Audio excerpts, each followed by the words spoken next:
Welcome back to another chapter of Make Tools in Schools.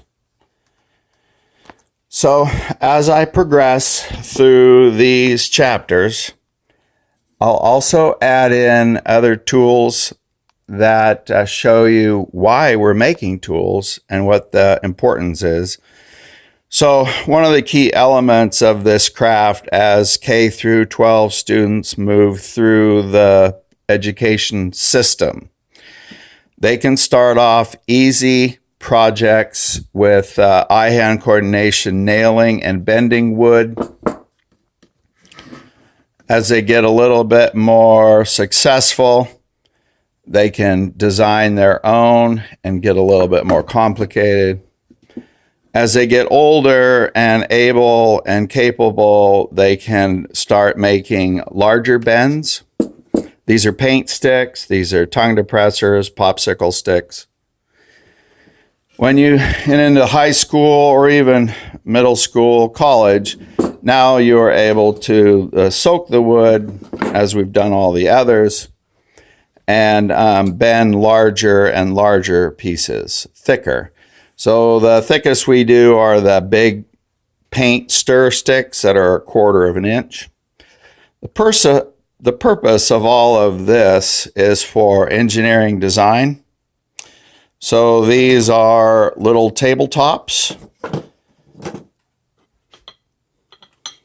little cardboard top, but these designs made in small scale,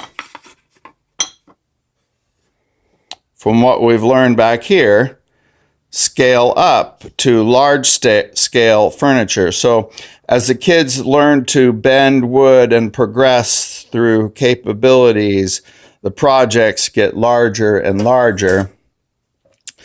Then we find some creative top to put on, usually at the Goodwills type stores.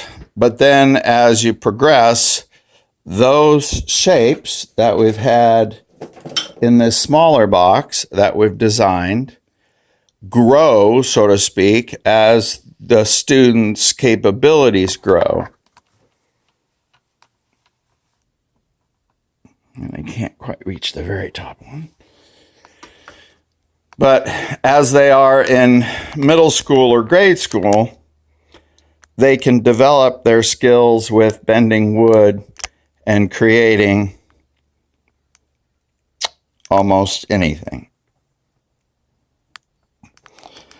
So my goal is to teach you, sorry,